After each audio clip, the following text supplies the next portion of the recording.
김은주 리더님께서 되게 짧은 시간 안에 이 많은 그 데모를 다 보여주는데요. 저도 그 필드에서 이제 소비자분들 만나서 얘기를 할 때 특히 그 화이버비츠, 이거를 좀 많이 좀 전달을 하는데 그 이유가 특히 혈압이라든지 혈당 이 두 개, 혈압과 당뇨를 가지고 있는 분들, 이 두 개를 한꺼번에 가지고 있는 분들한테 이 제품 하나만 전달을 하더라도 혈압이나 혈당이 굉장히 많이 떨어지거든요. 그게 아마도 제가 생각해봤는데 이게 화이버비치 안에 있는 그 불용성 식이섬유와 그 수용성 식이섬유가 이제 되게 황금비율로 이렇게 있는 것도 있고 또한 아까도 언급해 주셨지만 저희 장내 미생물들이 식이섬유를 먹고 살잖아요. 근데 그러다 보니까 이 식이섬유를 더욱더 이제 탄력을 받아서 이렇게 먹게 되니까 장내 미생물들이 좀 더 유익균들이 힘을 받아서 저희 건강이 좀 더욱더 이제 증진이 되지 않았을까라고 또 생각을 해보게 됩니다. 자, 그래서 오늘 여러분께 말씀드릴 내용이 이제 미생물들의 불균형은 어떤 문제를 일으킬 수가 있을까? 라고 해서 이제 마지막 시간이죠. 어떻게 보면 지금까지 너무나 얘기를 많이 해서 꿈에서도 마이크로바이옴이 나올 정도인 것 같아요. 네, 저만 그런지 모르겠는데. 네, 그래서 산부인과 질환에 대해서 여러분들께 제 마지막으로 말씀을 이제 드리도록 하겠습니다. 자, 이제 오늘 여러분들께 뭐 여러 가지 뭐 말씀 좀 드리기도 하겠지만 또한 산부인과 질환에 대해서 말씀드리겠지만 이 두 가지만 좀 기억을 하면 좋지 않을까 좀 싶어요.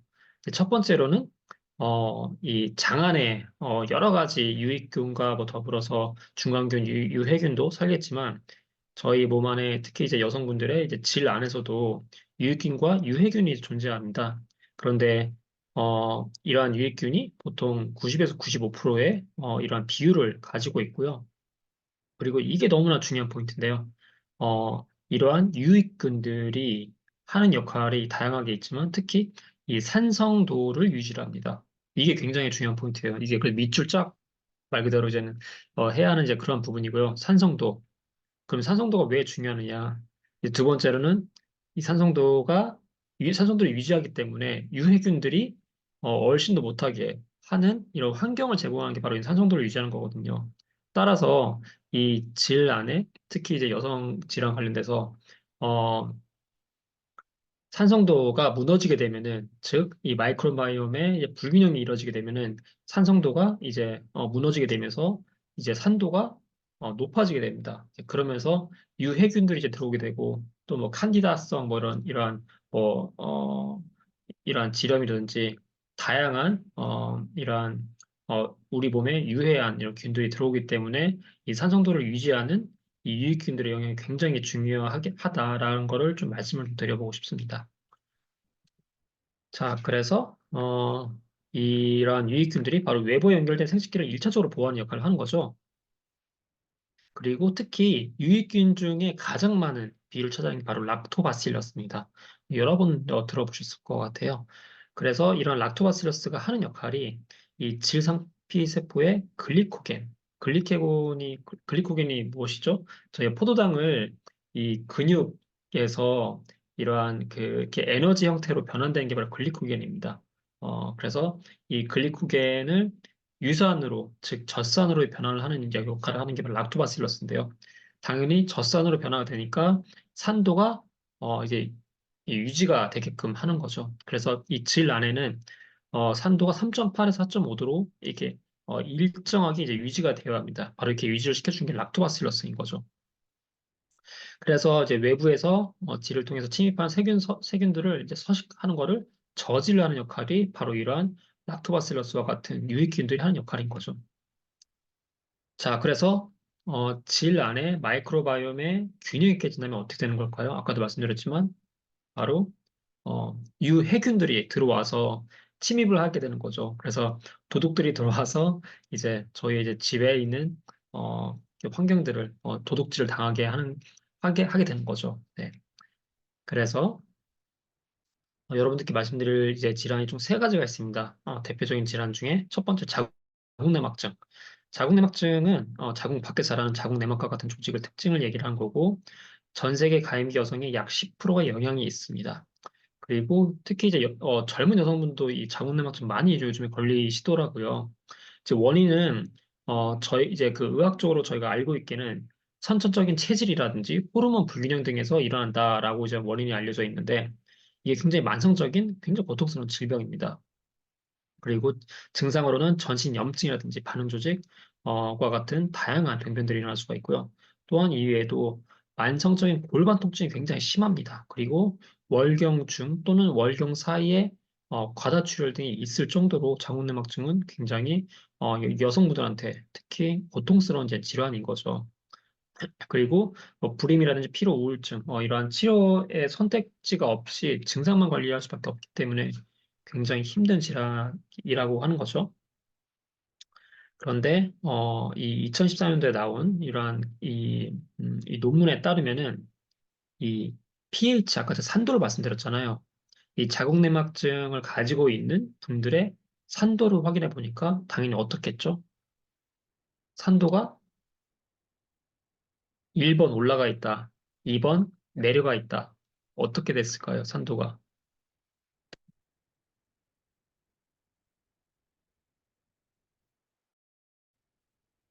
혹시 네. 산도가, 예, 산도가 올라가 있습니다. 예. 이제, 그래서 대조군 여성 대비 자궁내막증을 가지고 있는 여성분들을 확인해 본 결과, 질 내 pH 산도가 4.5. 아까 말씀드렸던 것처럼 이제 여성분들의 질환은 되게 일정하게 항상성을 유지하는데 이게 3.8에서 4.5 이 사이를 이제 왔다 갔다 해야 하거든요. 그런데 자궁내막증을 갖고 있는 여성분들을 확인해 봤더니 대조군, 즉 정상인 분들에 대비해서 더욱더 산도가 높았다는 걸 알 수가 있습니다. 그래서 바로 이거를 얘기한다는 거는 유익균의 역할이 지금 현재 지금 제대로 못하고 있다는 거죠. 그래서 밸런스가 깨져 있다는 걸 지금 의미를 하는 거거든요.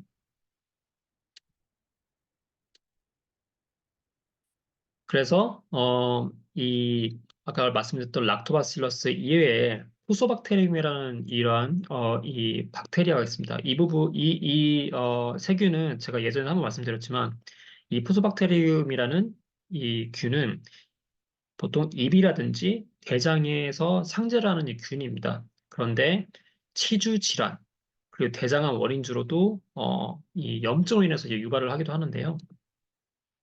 근데 이게 놀라운 게 이 어떠한 특정 이 균들이 한 곳에만 머물러 있지는 않습니다. 예를 들어서 이러한 균들이 막 다른 곳으로 가기도 하거든요.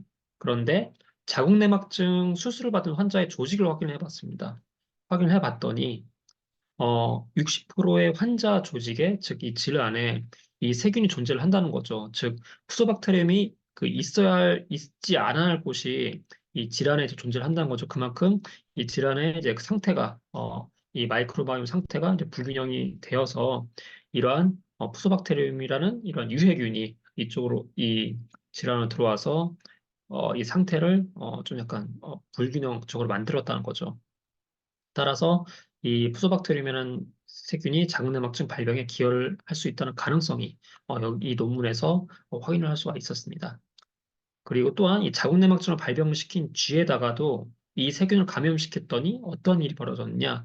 질환 부위가 오히려 더욱더 커졌다고 합니다. 그래서 따라서 이 동물 실험을 통해서 자궁내막증을 발병시키는 원인이 바로 이 푸소박테리움이라는 것을 더욱더 확인할 수가 있었다는 좀 증거로도 저희가 볼 수가 있는 거죠. 자, 이제 두 번째로 다낭성 난소 증후군에 대해서 말씀을 좀 드리도록 하겠습니다. 혹시 이 질환에 대해서 들어보신 분이 계신지 모르겠지만, 한 달 전에 이제 제가 아는 지인분의 그 따님께서 이제 이게 있다고 해서 저한테 한번 상담을 의뢰를 한번 해주셨거든요. 그래서 이게 또, 젊은 여성분들한테도 이렇게 많이 좀 이렇게 있기도 한다고 하더라고요. 그런데 특히 이 부분에 대해서 좀 말씀드리면 이 특징이 보통 여성분들을 이제 여성스럽게 하는 이제 이렇게 특징이라고 할까요? 이제 그 이유가 바로 여성 호르몬이 나오기 때문에 그런 거잖아요. 그래서 여성의 외모라든지 뭐 곡선이라든지 이제 그런 부분들을 더욱더 여성스럽게 만드는 건데 이 다낭성 난소 증후군을 갖고 있는 여성분들은 난소에서 남성 호르몬이 더욱더 많이 나옵니다. 그러면 이제 어떻게 될까요? 배런이 이제 잘 이루어지지 않는 거죠. 그렇기 때문에 월경 불순이 일어나고 담호증, 털들이 많이 일어나고 비만이라든지 불임들이 발생할 수가 있습니다. 그리고 가임기 여성이 10명 중에 1명이 발생할 정도로 굉장히 많이 일어나기도 하고요.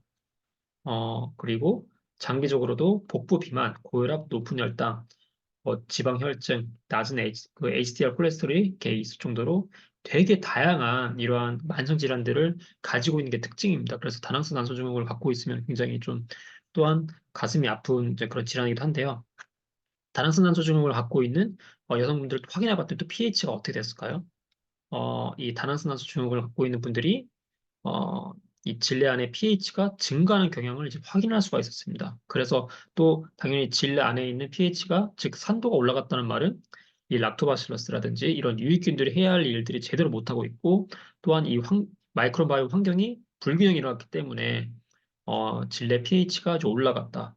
그러면서 이러한 다낭스 난소 증후군이 생길 수가 있다는 걸 저희가 이렇게 확인할 수가 있는 이제 그러한 내용입니다. 그래서 난소의 남성 호르몬 분비가 증가하는 거고, 아까 말씀드렸던 다 내용이고요.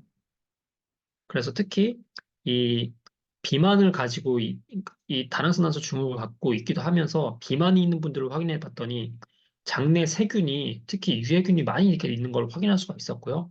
그리고 또한 우리 몸에 좋은 이 유산균이라든지 비피더스균이 특히 많이 이러한 수치가 떨어졌다는 걸 확인할 수가 있었습니다. 그래서 어떠한 이러한 질환들, 산부인과 질환들도 마이크로바이옴의 균형이 굉장히 중요한 걸 저희가 좀 알 수가 있게 되는 거죠.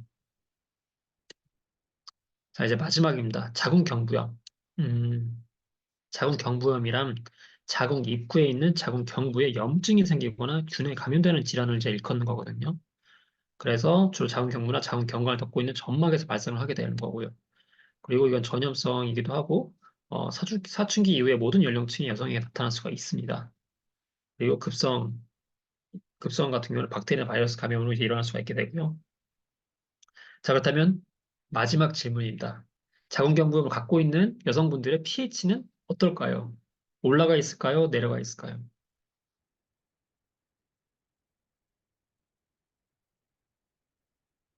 백신 같은 경우는 자궁경부암의 백신이 있습니다. 자궁경부염은 이제 염증인 거고요. 이거 조금 약간 다르죠. 예, 맞습니다. pH가 올라갑니다. 그래서 진단을 해보니까 자궁경부염이 있는 여성분들의 산도가 pH가 4.5 이상이었다는 걸 확인할 수 있습니다. 따라서 현재 지금 이분은 뭐 여러 가지 염증을 이렇게 치료하고 그러니까 의학적인 치료를 한다면은 대중요법으로 이제 예를 들어서 염증을 치료하고 막 이렇게 항생제를 이렇게 투여하겠지만 항생제 투여하면은 다들 너무나 잘 아시겠지만 우리 몸 안에 있는 유해균과 더불어서 유해균까지 한꺼번에 다 이제 몰살시킵니다.